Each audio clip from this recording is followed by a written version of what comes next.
You must be brilliant person. You see, very brilliant and quick to learn. Nebuchadnezzar had no room for people who have a problem to learn, who can't pick it quickly. You must be quick to learn. Number 4, you must be with no physical defect. If you had any physical defect, that could be disastrous. Maybe that's why Ezekiel was eliminated, because he had a disease which we know today as aphasia, and sometimes it could attack him and then cause a lot of havoc with him. Otherwise, he would have qualified in all of these 3. You must be handsome. Nebuchadnezzar was not ready to face people who look ugly, you see, and they are almost like chimpanzees and so on and so forth. He had no room for them. He wanted them to be very handsome. These are 5 elements which were very hard to get from one person. And because it was hard, only 4 young men made it out of all of those who applied from Judah. And these 4 young men entered the palace. And as they were entering the palace, God was entering on their backs. Yahweh. It is very surprising. Yahweh, who did not attack the Babylonians when they came in for a loot, he is now in Babylonia declaring war on the goddess of Babylonia, Bel, Marduk, and Nebu. He has come for war. He is a fighter. He can't just give up simply because mankind is opposing him. He has to go through and become a universal God.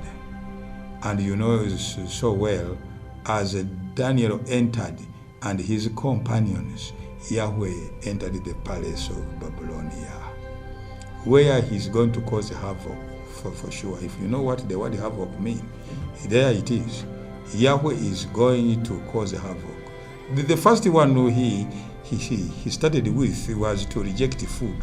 Said this food has been given and praised by heathen gods. For us, we can't eat. Give us our beans which have not been contaminated by any other god.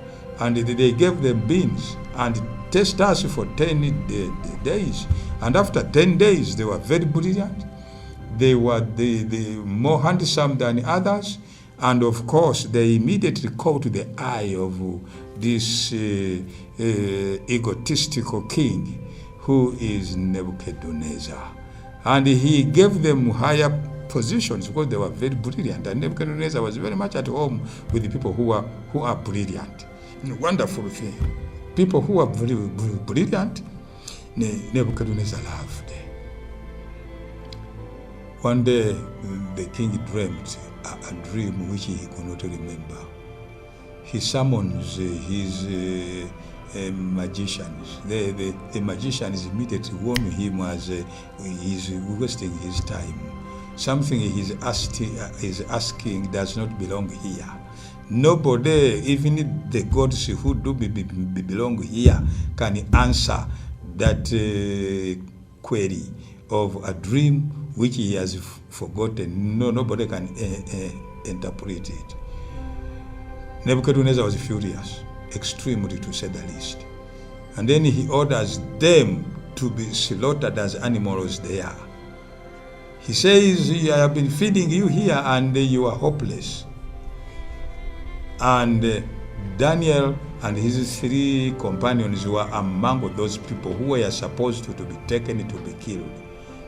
Daniel asks for 1 day's grace. And as he was sleeping, God reveals everything to him. Daniel goes before the king. And he's beginning his conversation with the king in a very subtle manner. The king asks him, do you think you can tell me the dream? And Daniel says, no, sir. No magician, no soothsayer, nothing. No God is over here who can do this. But there is a God in heaven. And I wanted to assure you that our episode began with our key text. There is a God in heaven. That was a news statement at that time. For us who have taken the history of salvation, the moment we meet that statement, it is a statement which has inaugurated God's universalism. It is a statement which has inaugurated God's universalism. You see, there's a God in heaven. Previously, there was a God hanging around in people's homestead. Previously, there was a God who was hanging around on Mount Sinai. Previously, he was somewhere incarcerated in the most holy place on Zion. But this time, in universalism, we don't talk all about that. In universalism, we talk of heaven, which is all-inclusive. Because when God was creating humanity, he created it when he's in heaven. It is all-inclusive. Zion, it is only for the Jews, but heaven is for everyone, including Gentiles. There's a God in heaven. That is a very fundamental statement. It is not a statement which Daniel spoke by only himself, but it is when God was guiding. You know the effects which came from that statement. The dream was talked about. It was unfolded very well. The king was happy. Actually, the king knelt down and he worshipped God of Daniel and said, this is the best God there is on earth.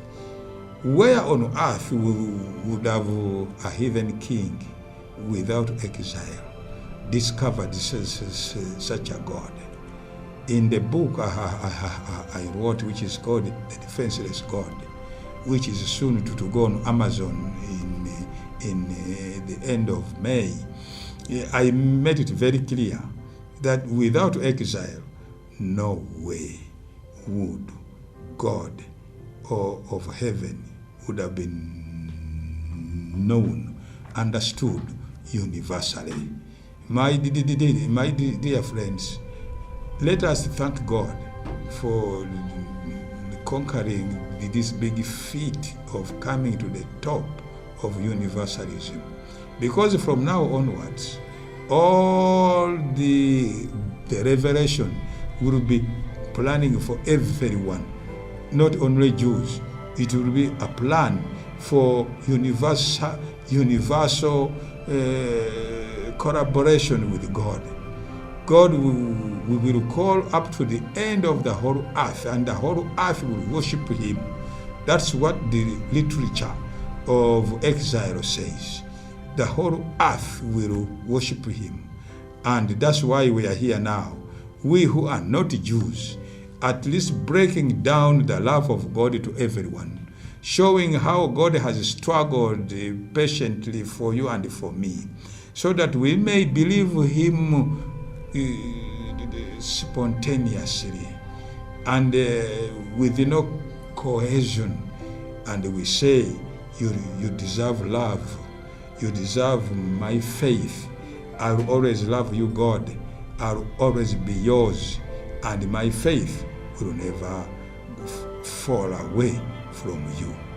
May God bless each one of us as we walk this road of faith, as we thank God in our deeds that they reflect goodness and kindness to others, and loving others as we love ourselves. May God bless you. This is our end for now, as far as the verse does, a God in heaven. Some more will be coming some other time. May God bless you.